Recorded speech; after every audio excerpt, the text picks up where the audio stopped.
Analisa strategis, membongkar kejahatan mafia Bank Indonesia tahun 2019 sampai tahun 2025. Oleh Christovita Wiloto, Chairman Strategik Indonesia.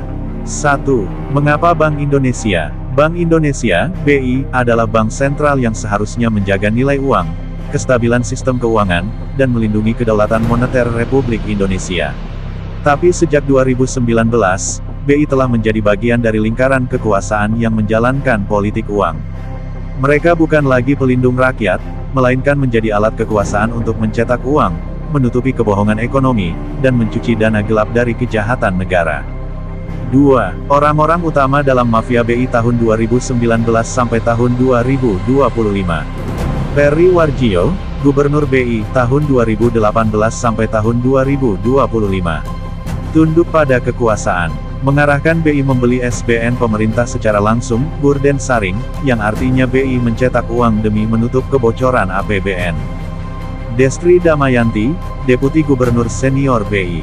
Pengarah utama kebijakan pasar uang dan intervensi nilai tukar. Diduga ikut menyusun skema-skema penyelamatan ekonomi fiktif. Sri Mulyani, Menteri Keuangan. Penghubung utama antara APBN dan BI. Penekan utama Burden Saring, sering memakai angka stabil dari BI untuk menutupi utang yang membengkak.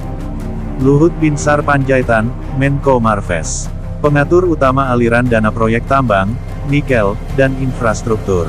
Diduga menyimpan dana dalam sistem bank melalui rekening luar negeri dan perusahaan cangkang. Erick Thohir, Menteri BUMN. Pemegang kendali bank-bank pelat merah. Terlibat dalam skema peminjaman dan proyek fiktif BUMN yang uangnya dibersihkan lewat sistem bank. Airlangga Hartarto, Menko Perekonomian. Pelobi utama kebijakan fiskal dan pemegang saham politik proyek IKN, Food Estate, dan skema bansos. Diduga mengarahkan dana ke politik partai. Komisi 11 DPR RI, legitimasi politik bagi pemilihan gubernur BI, pengawasan fiktif atas OJK dan BI, serta pelindung mafia bank. OJK, Otoritas Jasa Keuangan, pengawas bank yang tutup mata. Terlibat dalam kong-kali-kong bank besar dan bank swasta. PPATK, Pusat Pelaporan Transaksi Keuangan. Tidak berfungsi maksimal dalam mengusut transaksi mencurigakan dari pejabat dan proyek negara. Kartel bank besar, Bank Mandiri, BRI, BNI, BCA, CIMB Niaga. Alat utama untuk pencucian uang, proyek fiktif, dan penempatan dana ilegal. 3. Kronologi kejahatan tahun demi tahun. 2019. Menjelang pemilu, BI tidak menyelidiki aliran dana mencurigakan senilai ratusan triliun. Uang dari proyek infrastruktur dan dana bansos disalurkan melalui rekening gelap. Perry Warjio dan Sri Mulyani menjaga citra ekonomi stabil, padahal utang melonjak. 2020. Pandemi COVID-19. BI langsung membeli SBN untuk menutup defisit anggaran. Proyek kesehatan dan bantuan sosial digunakan untuk mencuci uang hasil korupsi. BI tidak audit peredaran uang palsu, yang diduga dibuat dengan bahan asli peruri. 2021.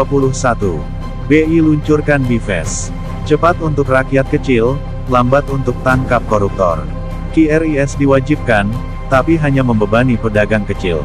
PPATK tetap tidak memproses transaksi besar dari bandar judi online dan pertambangan ilegal. 2022. Perry Warjio memperpanjang skema Burden Saring. SBN terus dibeli BI, utang pemerintah makin besar, tapi tidak disampaikan jujur ke publik. Proyek-proyek IKN, Food Estate, dan tol diutang pakai skema BI. 2023. Tahun politik. Dana politik ratusan triliun beredar, tapi BI tetap diam. Komisi DPR memperpanjang jabatan Perry tanpa kritik. Tidak ada audit cadangan devisa. Uang haram terus mengalir masuk. 2024. Prabowo terpilih, tapi Perry tetap menjabat. Sistem BI belum dibersihkan.